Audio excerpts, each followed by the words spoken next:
ನಾಡಿನ ಹೆಸರಾಂತ ಕವಿಗಳಾಗಿರ್ತಕ್ಕಂಥ ಮುರಳಿ ಶುಕ್ಲ ಸರ್ ಅವರು ಬರೆದಂಥ ಒಂದು ಗೀತೆ ಅಂದರೆ ಅನ್ನ ಬೆಳೆದ ಚಿನ್ನದ ನೆಲ ಬಂದಿಯಾಗಿದೆ,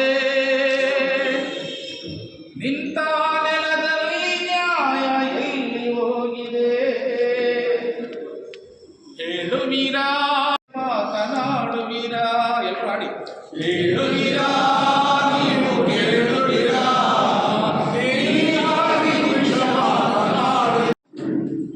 ಕೋಲಾರ ಜಿಲ್ಲೆ ಚಿಕ್ಕಬಳ್ಳಾಪುರ ಜಿಲ್ಲೆಗೆ ಒಳ್ಳೇದಾಗಬೇಕು ಅಂತ, ಆದರೆ ಇದು ಯಾವತ್ತೂ ಒಳ್ಳೇದಾಗಬೇಕು.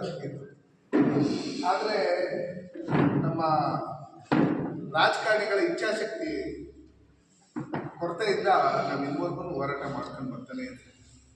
ನಾವು ಕೋಲಾರಲ್ಲಿ ರಸ್ತೆಗಳ ಅಗಲೀಕರಣ ಮಾಡಕ್ಕೆ ಬಂದಂಥ ಸಂದರ್ಭದಲ್ಲಿ ಸುಮಾರು ದೇವಸ್ಥಾನಗಳು ಇನ್ನೊಂದು ಮತ್ತೊಂದನ್ನೆಲ್ಲ ತೆರವುಗೊಳಿಸಿ ಒಳಗಡೆ ಬೇರೆ ಬೇರೆ ಕಡೆ ಜಾಗ ಕೊಟ್ಟು ಇದು ಮಾಡಿದಾಗ ನಮ್ಮಲ್ಲಿ ಅಧಿಕಾರಿಗಳು ಕೇಳಿದರು, ಶಾಶ್ವತ ನೀರಾವರಿ ಯೋಜನೆ ಅದನ್ನು ತೆಗೆದುಬೇಡ ಅಂತ.